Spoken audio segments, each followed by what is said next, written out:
My next guest is Matt Miller. Matt is the superintendent of Lakota Local Schools. He has spent the last 26 years serving Ohio communities as an educator in the roles of superintendent for 15 years, director of student services and instruction for 1 year, principal for 5 years, and teacher for 5 years. Matt is actively involved in the prestigious and nationwide League of Innovative Schools through Digital Promise, serving as an elected member of their advisory committee.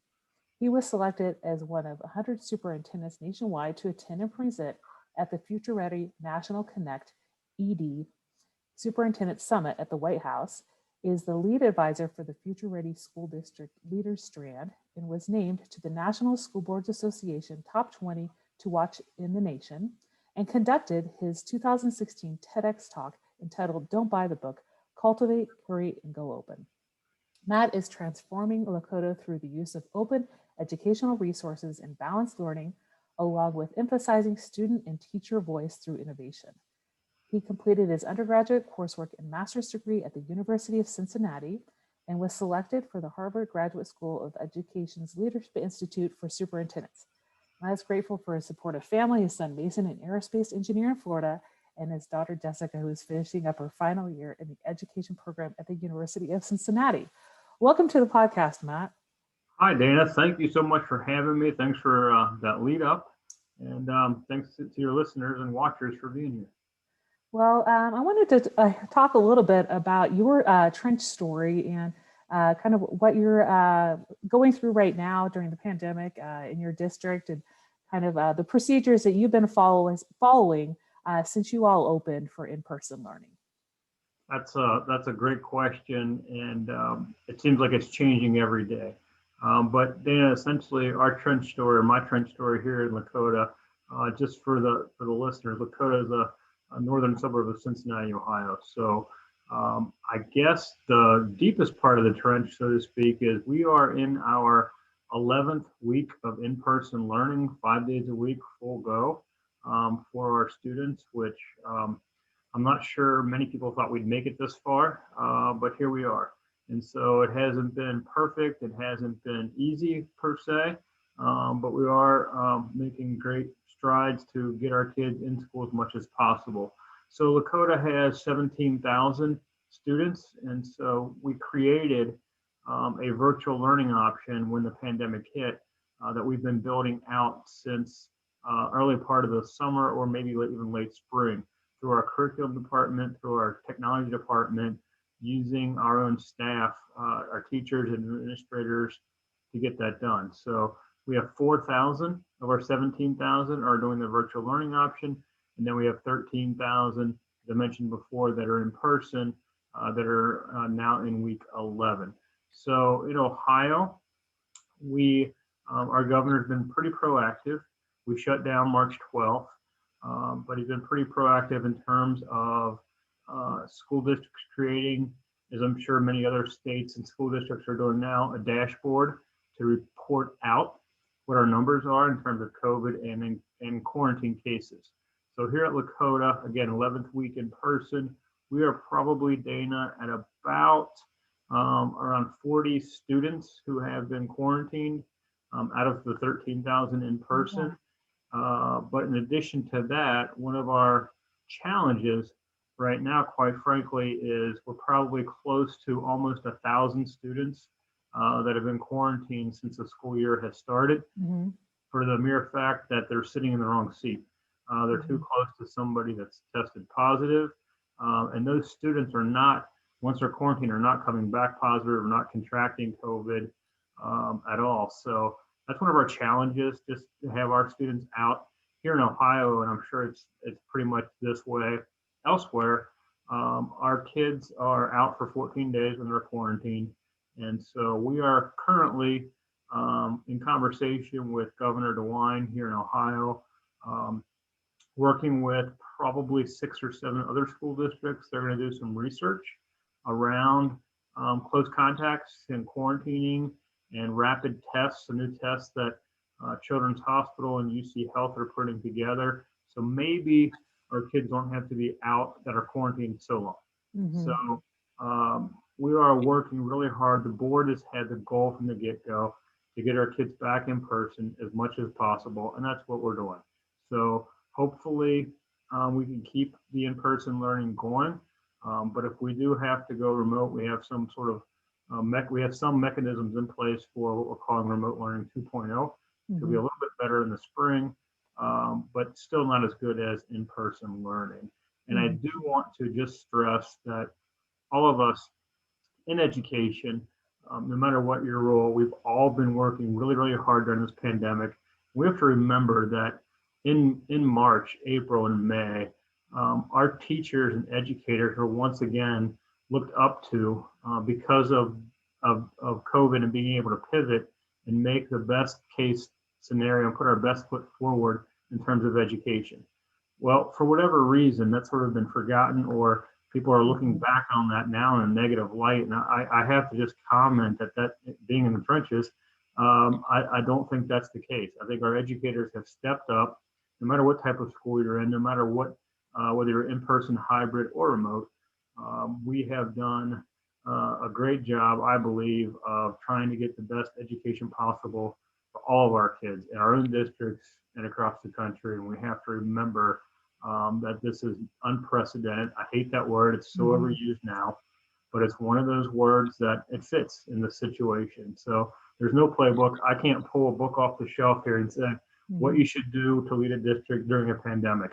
The best thing that I think superintendents, administrators, teachers, any educator is doing right now is reaching out and collaborating and doing conversing through networks like your podcast, like everything that we're trying to do in terms of learning about what other schools are doing now, so more than ever. So as much as we're all sick of Zooming, I think it has its benefit, it has its place, and it's let us collaborate all across the nation as we're trying to figure this out and hopefully provide some continuum of education for our kids. Yeah, no, that's so great to hear kind of your perspective as a leader of a district that's gone back full time, and how it's been for you all, and the positive attitude that you share of it has been a challenge, and we've talked a little bit prior to recording about I'm in a similar situation with a district that's hybrid for secondary, but full 5 days for elementary. And there are quarantine situations. So in your district, when a student is asked to quarantine, are they then joining in the class via a Google Meet? And or if the teacher is asked to quarantine, they're just teaching from home and being projected on the screen? So there's no one answer to that, as we have seen in my district here at Lakota. For the most part, assignments for those students that have been quarantined, our kids are accessing through Canvas, which is our LMS.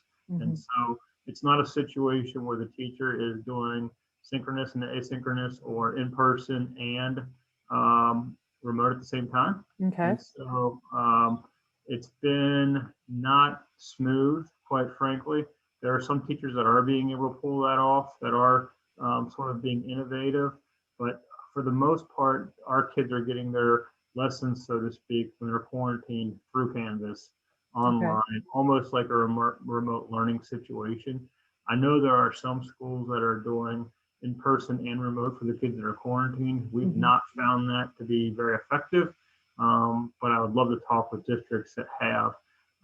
In terms of staff being quarantined, a couple of our teachers, but one in particular, was really adamant about, since she wasn't sick, she understood being quarantined, but really, really wanted to teach.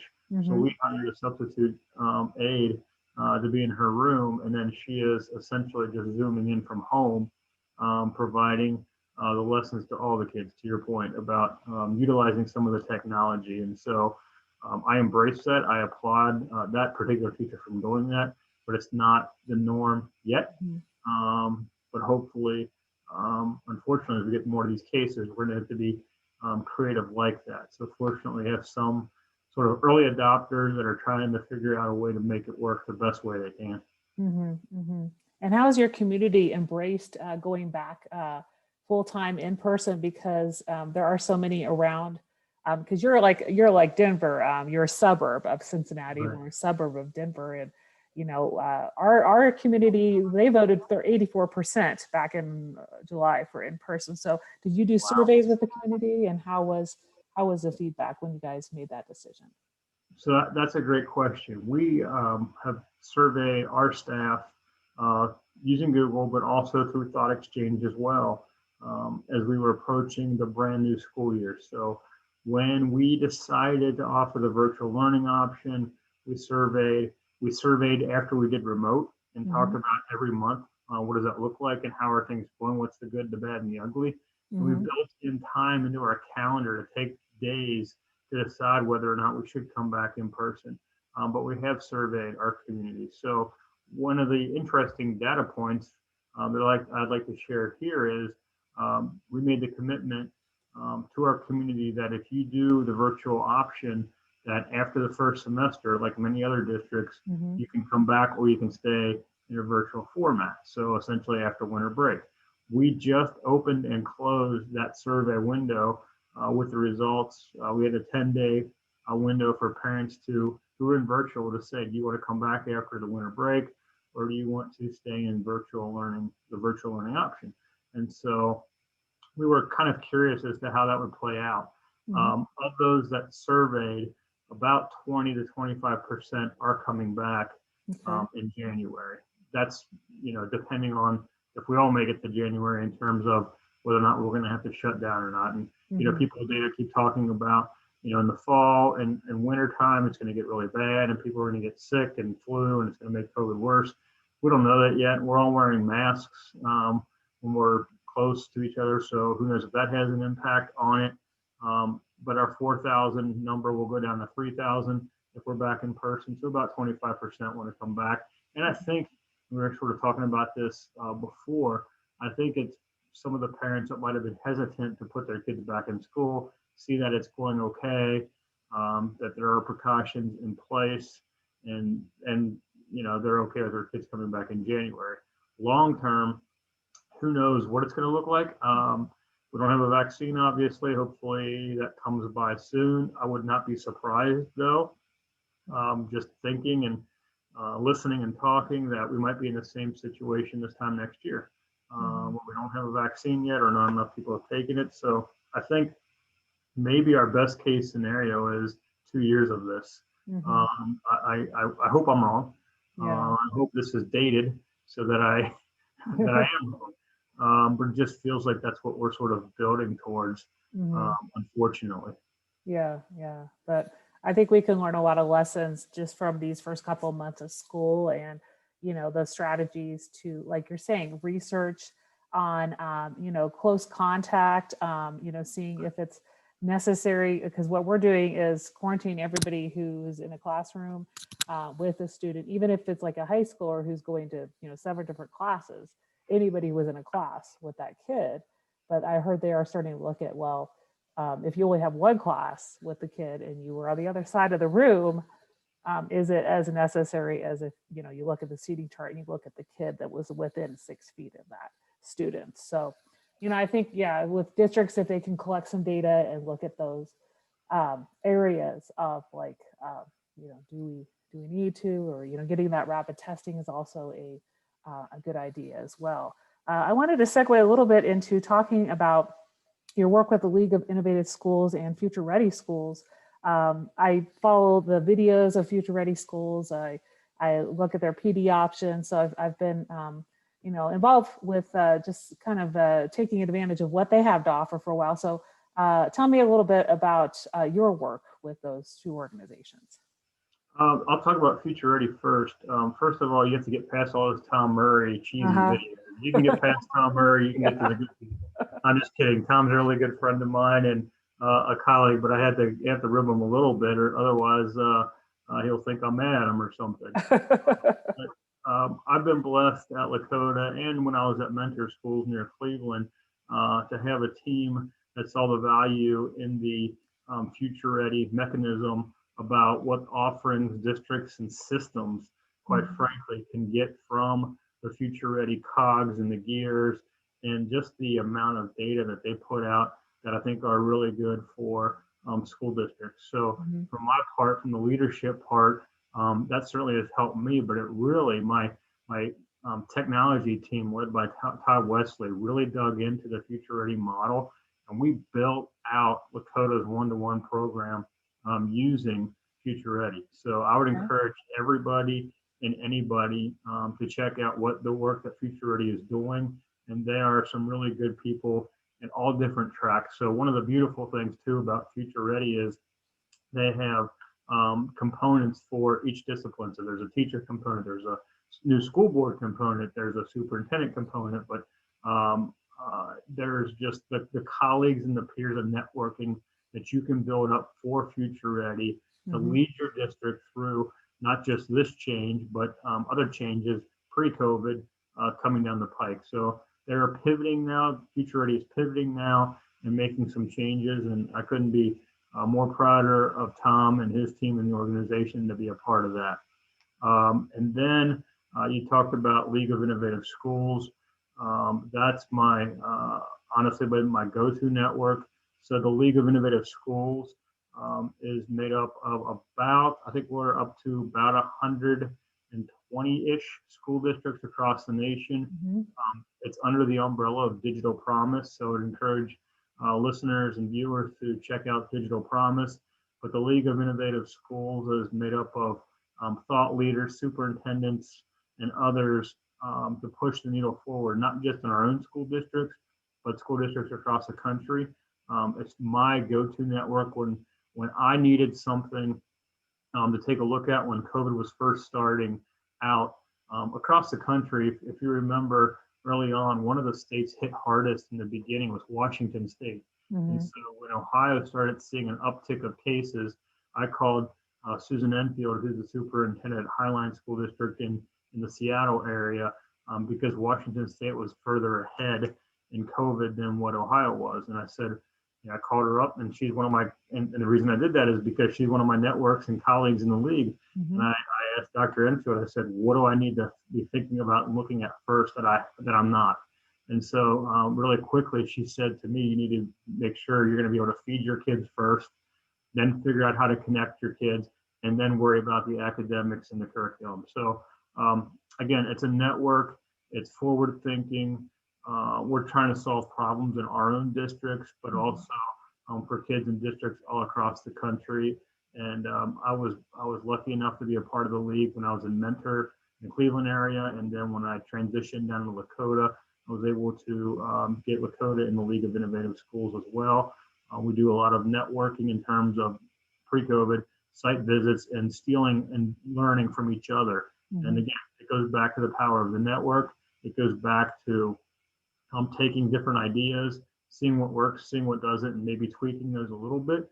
But I'm lucky to be a part of the league as well. So thanks for asking about both of these groups. And would a district need to apply to be a part of the league? What is kind of the procedure to get in the league? Great question. So on the Digital Promise website, there is a tab or a link for League of Innovative Schools, and it is you do have to apply, and it's Mhm. pretty comprehensive. One of the best things I loved about the league was the first time I applied when I was in the Mentor area in Cleveland. We didn't get in the first time, so you go back and you sort of sharpen your pencils and you figure out, okay, what was I lacking? What didn't I have? Mhm. But one of the best parts of the league is they want active membership and active participation. So once you are accepted, you have to be actionable in Mhm. terms of your commitment and your input and adding value to the organization. If not, and it's happened, it's not often, but it does happen that districts do drop off and aren't part of the league anymore because the superintendent leadership hasn't seen the value or hasn't committed to it. Mhm. So we do a lot of peer-to-peer training, so to speak.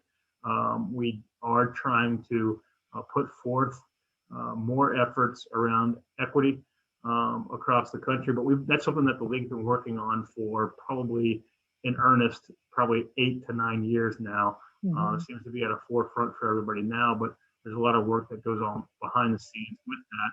The other piece that we pushed pretty well with the league recently is a connectivity piece. Again, something that the league recognized was an issue many years ago, but now a pandemic sort of brought it to light again. Mm-hmm. And so those are some of the big heavy lifts. Obviously, the personalized learning.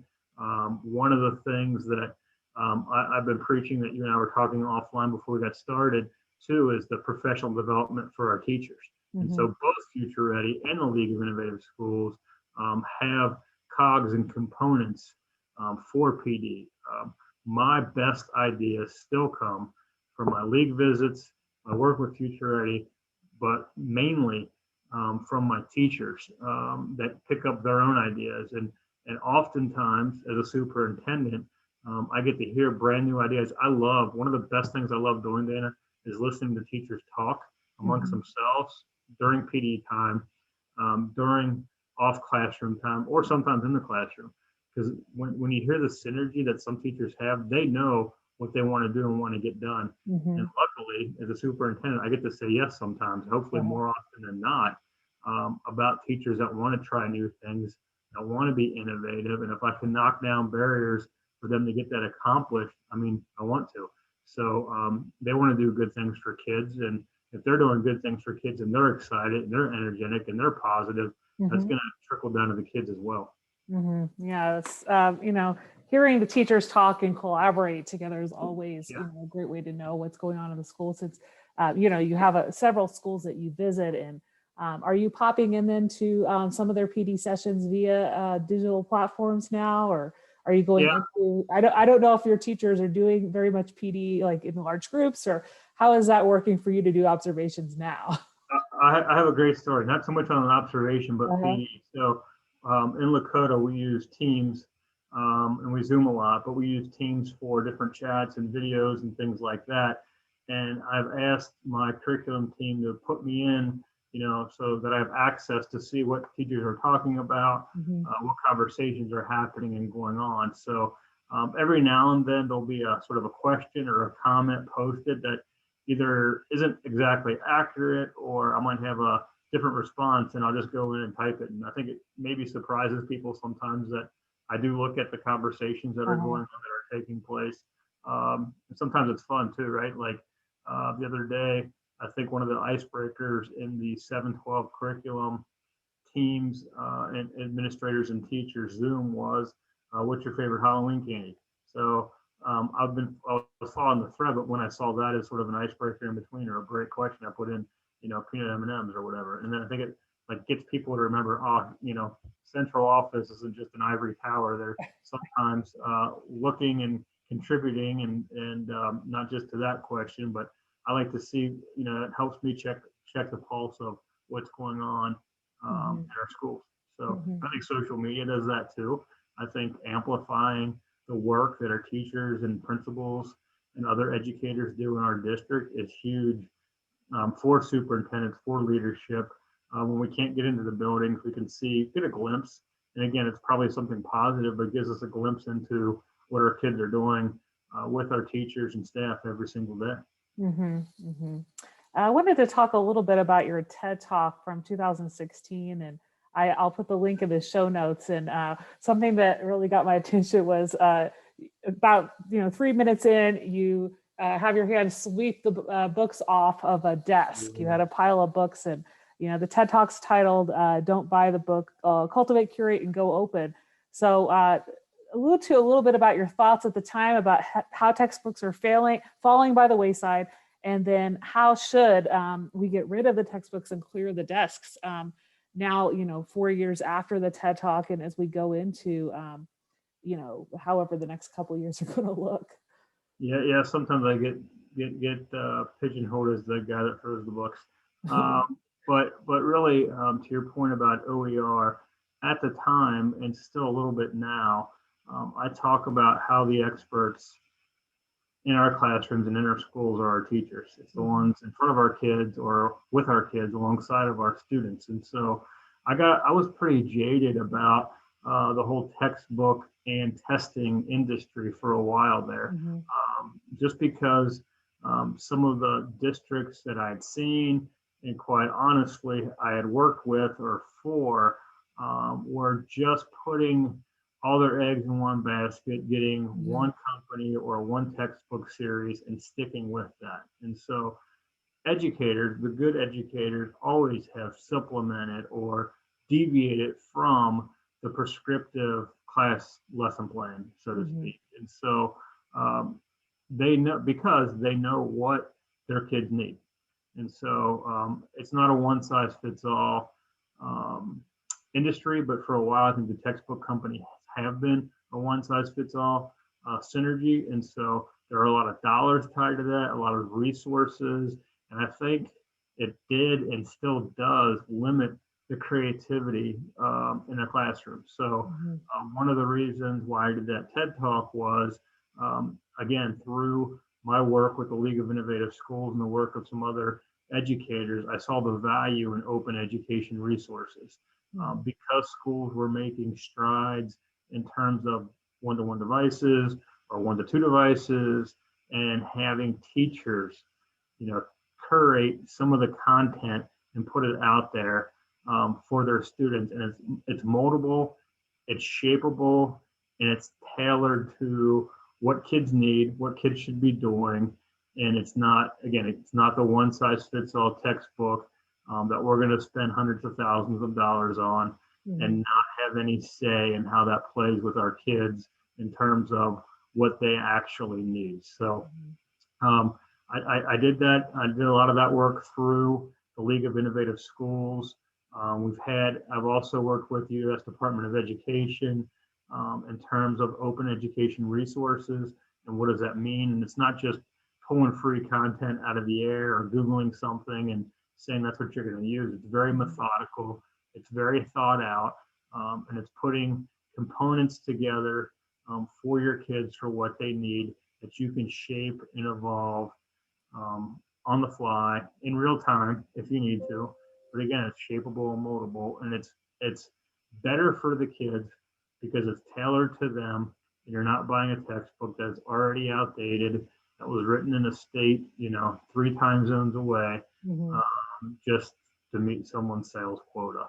So I think OER has really sort of come into its own Mhm. lately. It's still a hot burning issue, I think, for some districts and for some parts of the country.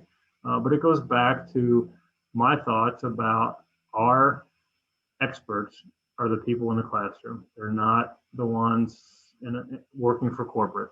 And Mhm. so there's value to some textbook companies providing some things for schools and for teachers and for students. But I think that relationship needs to go the other way Mhm. versus out of a catalog, for lack of a Yeah. better. Yeah. And I think a lot of the districts are seeing just more, using maybe resources available from like Savos, like for math for my seventh grade son, for example. They use those assessments Yeah, through the textbook website, right? But right. they're not Pull necessarily that investing pull in that them. in. Pull that into the teacher, right? Yeah.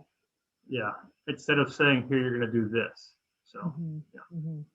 Yeah, and being tied to certain chapters and everything in the textbook, so it allows for a lot more differentiated instruction as well.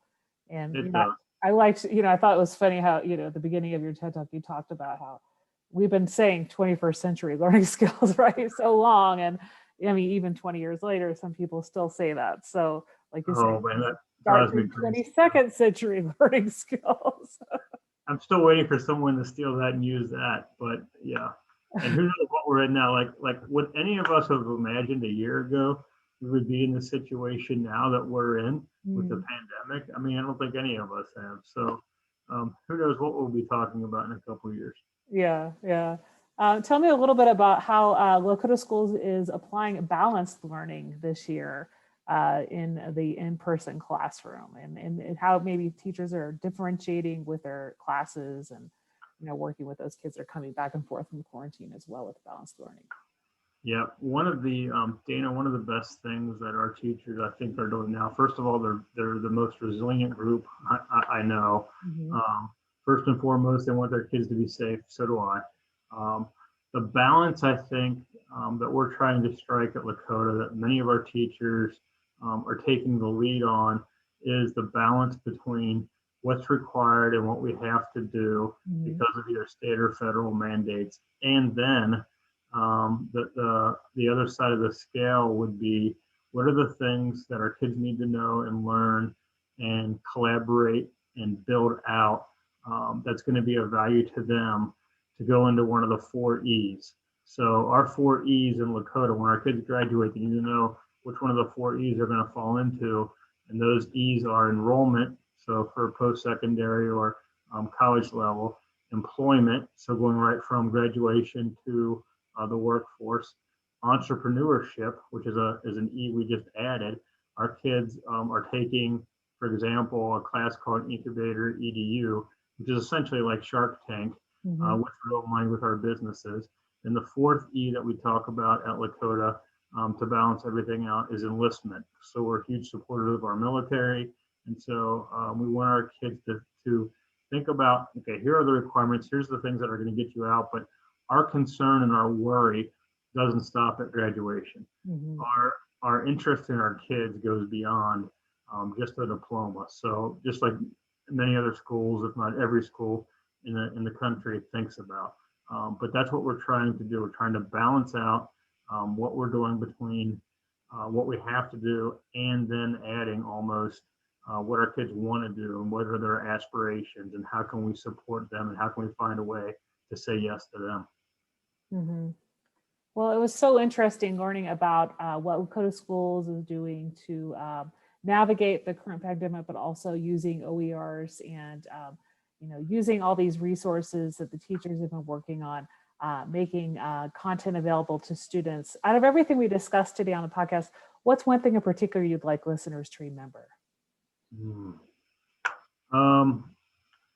I think it goes back to saying yes to the experts, yes to the teachers when they have something innovative that they want to try, that they want to do, that you can see the value in that and you can see the spark that those teachers have because they want to do something different, creative, innovative for their kids because they see what's next. And so maybe that would be my thing, is what's next, not in terms of calling something new or shiny, but our kids have a lot of different interests, and we have the capacity, I think, in all of our public schools to figure out the people that will help those students be able to obtain that or to achieve that. So I'll stick with the West Wingism of what's next.